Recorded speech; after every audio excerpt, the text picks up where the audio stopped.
کیا آپ یہ چاہتے ہیں کہ آپ کا ہر دن اللہ رب العزت کی یاد سے شروع ہو؟ کیا آپ ایک ایسا روزانہ کا معمول اپنانا چاہتے ہیں جس میں استغفار، اللہ رب العزت کے خوبصورت نام اور قرآن کریم کی تلاوت شامل ہو؟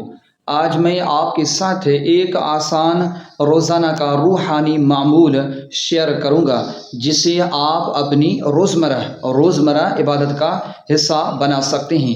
آخر اس معمول میں کیا کیا شامل ہے ذرا غور سے سننا۔ سب سے پہلے 100 مرتبہ استغفار پڑھیں، استغفر اللہ و اتوب الیہ۔ اس کے بعد 100 مرتبہ یا رزاق کو پڑھیں، پھر 100 مرتبہ یا وہابوں کا ورد کریں۔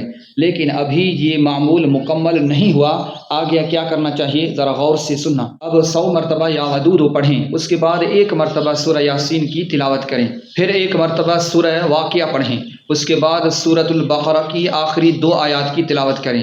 اب آخر میں کون سی دعا پڑھنی چاہیے ذرا غور سے سننا۔ اب یہ دعا 100 مرتبہ پڑھیں، رب انی لما انزلت الی من خیر فقیر۔ پھر اللہ رب العزت کے حضور اخلاص، عاجزی اور یقین کے ساتھ اپنے رزق، خیر، برکت، آسانیوں اور تمام جائز حاجات کے لیے دعا کریں۔ اللہ تعالی ہمیں اپنی یاد کو اپنی زندگی کا معمول بنانے، قرآن کریم سے مضبوط تعلق قائم رکھنے اور اخلاص کے ساتھ عبادت کرنے کی توفیق عطا فرمائے، آمین۔ اگر ویڈیو پسند آئی ہو تو اسے لائک کریں، شیئر کریں اور مزید ایسے وظائف کے لیے، قرآنی وظائف کے لیے ہمارے چینل کو لازماً سبسکرائب کریں۔ جزاک اللہ۔